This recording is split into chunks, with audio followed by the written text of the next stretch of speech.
ಪ್ರಿಯರೇ, ಐಪಿಎಲ್ 2026 ಸೀಸನ್ನಲ್ಲೇ 4ನೇ ಪಂದ್ಯದಲ್ಲಿ ಪಂಜಾಬ್ ಕಿಂಗ್ಸ್ ಗುಜರಾತ್ ಟೈಟನ್ಸ್ ಅನ್ನು 3 ವಿಕೆಟ್ಗಳ ಅಂತರದಿಂದ ಸೋಲಿಸಿ ಗೆಲುವಿನೊಂದಿಗೆ ತನ್ನ ಪ್ರಯಾಣವನ್ನು ಪ್ರಾರಂಭಿಸಿತು. ಈ ವಿಜಯದಲ್ಲಿ ಕೂಪರ್ ಕೊನೊಲಿ ಅದ್ಭುತ ಪ್ರದರ್ಶನ ನೀಡಿದರು. ಅವರು 44 ಎಸೆತಗಳಲ್ಲಿ 72 ರನ್ಗಳ ನಾಟ್ಔಟ್ ಇನ್ನಿಂಗ್ಸ್ ಆಡಿ ಪಂದ್ಯವನ್ನು ತಮ್ಮ ಕಡೆಗೆ ತಿರುಗಿಸಿದರು. ಕೊನ್ನೊಲಿ ಇನ್ನಿಂಗ್ಸ್ ಮುಗಿದಾಗ ಪ್ರೀತಿ ಜಿಂಟಾ ಮೈದಾನದ ಮಧ್ಯದಲ್ಲೇ ಓಡಿಬಂದು ಅವರನ್ನು ಆಲಿಂಗನಗೈದರು. ನಂತರ ಮ್ಯಾನ್ ಆಫ್ ದ ಮ್ಯಾಚ್ ಪ್ರಶಸ್ತಿ ಕೊನ್ನೊಲಿಗೆ ಸಿಕ್ಕಿತು. ಆದರೆ ಅವರು ಅಲ್ಲಿ ಮಾಡಿದ ಕೆಲಸವು ಎಲ್ಲರನ್ನೂ ಆಶ್ಚರ್ಯಗೊಳಿಸಿತು. ಪ್ರಿಯರೇ, ಏನು ನಡೆಯಿತು ಎಂದು ಪೂರ್ಣವಾಗಿ ತಿಳಿಯಬೇಕಾದರೆ ವಿಡಿಯೋವನ್ನು ಕೊನೆಯವರೆಗೆ ನೋಡಿ. ನೀವು ಶ್ರೇಯಸ್ ಅಯ್ಯರ್ ಅಭಿಮಾನಿಯಾಗಿದ್ದರೆ ಲೈಕ್ ಮಾಡುವುದನ್ನು ಮರೆಯದಿರಿ. ಚಂಡೀಗಢ್ನ ಮಹಾರಾಜ ಯಾದವೇಂದ್ರ ಸಿಂಗ್ ಸ್ಟೇಡಿಯಂನಲ್ಲಿ ನಡೆದ ಈ ಪಂದ್ಯದಲ್ಲಿ ಪಂಜಾಬ್ ಟಾಸ್ ಗೆದ್ದು ಮೊದಲು ಬೌಲಿಂಗ್ ಮಾಡಿತು. ಗುಜರಾತ್ ಬ್ಯಾಟಿಂಗ್ಗೆ ಇಳಿದು 162 ರನ್ಗಳನ್ನು ಕಲೆಹಾಕಿತು.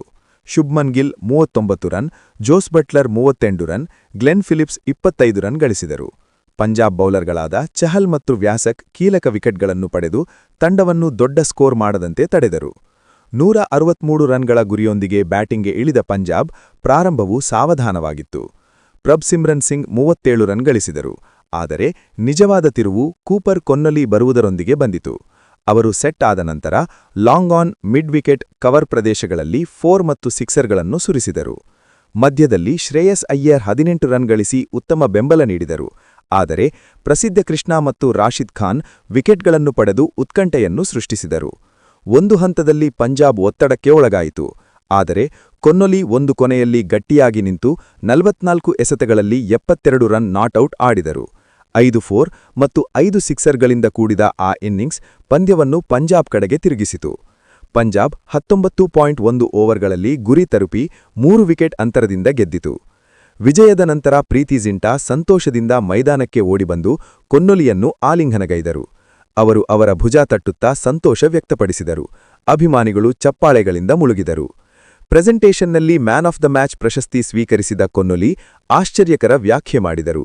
ಈ ಪ್ರಶಸ್ತಿ ನನ್ನದಲ್ಲ, ನಮ್ಮ ಕ್ಯಾಪ್ಟನ್ ಶ್ರೇಯಸ್ ಅಯ್ಯರ್ ಅವರದು ಎಂದು ಹೇಳಿದರು. ಅವರು ಮುಂದುವರೆದು ಹೇಳಿದರು, ಶ್ರೇಯಸ್ ಇಂದು ಕ್ಯಾಪ್ಟನ್ಸಿ ಬಹಳ ಅದ್ಭುತವಾಗಿ ಮಾಡಿದರು. ಸರಿಯಾದ ನಿರ್ಧಾರಗಳನ್ನು ತೆಗೆದುಕೊಂಡರು. ಎಲ್ಲರಿಗೂ ಬೆಂಬಲ ನೀಡಿದರು. ನನ್ನ ಬ್ಯಾಟಿಂಗ್ ಸಮಯದಲ್ಲೂ ನನ್ನೊಂದಿಗೆ ನಿರಂತರ ಮಾತನಾಡಿ ಸ್ವಚ್ಛಂದವಾಗಿ ಆಡಿ ಎಂದು ಹೇಳಿದರು. ಒಂದು ಶಾಟ್ಗೆ ಅವರಿಗೆ ಸಣ್ಣ ಗಾಯವಾಯಿತು. ಅವರು ಗಾಯಗೊಂಡಿರದಿದ್ದರೆ ಇಂದು ಅವರೇ ಇಲ್ಲಿ ನಿಂತುಕೊಂಡಿರುತ್ತಿದ್ದರು. ನಿಜವಾದ ಹೀರೋ ಅವರೇ, ಆದ್ದರಿಂದ ಈ ಪ್ರಶಸ್ತಿಯನ್ನು ಅವರಿಗೆ ನೀಡುತ್ತಿದ್ದೇನೆ. ನಂತರ ಟ್ರೋಫಿಯನ್ನು ಶ್ರೇಯಸ್ ಅಯ್ಯರ್ ಅವರಿಗೆ ಕೊಟ್ಟರು. ಸ್ಟೇಡಿಯಂ ಚಪ್ಪಾಳೆಗಳಿಂದ ನುಂಗುರಿಸಿತು. ಕೊನ್ನೊಲಿ ಮುಂದುವರೆದು ಹೇಳಿದರು, ಪಂಜಾಬ್ ಕಿಂಗ್ಸ್ನ ವಾತಾವರಣ ನನಗೆ ಬಹಳ ಇಷ್ಟವಾಯಿತು. ಇಲ್ಲಿ ಪ್ರತಿ ಆಟಗಾರನಿಗೆ ಸ್ವಾತಂತ್ರ್ಯವಿದೆ. ಪ್ರೀತಿ ಮೇಡಂ ಕೇವಲ ಮಾಲೀಕರಲ್ಲ, ತಂಡದ ಹೃದಯ. ಅವರು ಪ್ರತಿಯೊಬ್ಬರನ್ನೂ ವಿಶೇಷವಾಗಿ ಭಾವಿಸುವಂತೆ ಮಾಡುತ್ತಾರೆ. ನಮ್ಮ ಕ್ಯಾಪ್ಟನ್ ಮತ್ತು ಕೋಚ್ ಇಬ್ಬರೂ ನಮಗೆ ನಂಬಿಕೆ ನೀಡುತ್ತಾರೆ. ಈ ವಿಜಯ ಕೇವಲ ಆರಂಭ ಮಾತ್ರ. ಪ್ರಿಯರೇ, ಪಂಜಾಬ್ ಕಿಂಗ್ಸ್ನ ಈ ಧಮಾಕಾ ವಿಜಯದಲ್ಲಿ ಕೂಪರ್ ಕೊನ್ನೊಲಿ ಪಾರಿ ಎಂದೆಂದಿಗೂ ನೆನಪಿನಲ್ಲಿರುವಂತದ್ದೇ. ಶ್ರೇಯಸ್ ಅಯ್ಯರ್ ಅವರಿಗೆ ಪ್ರಶಸ್ತಿ ನೀಡಿದ ಕೊನ್ನೊಲಿಯ ಹೃದಯವನ್ನು ನೋಡಿ ಎಲ್ಲರೂ ಆಶ್ಚರ್ಯಪಟ್ಟರು.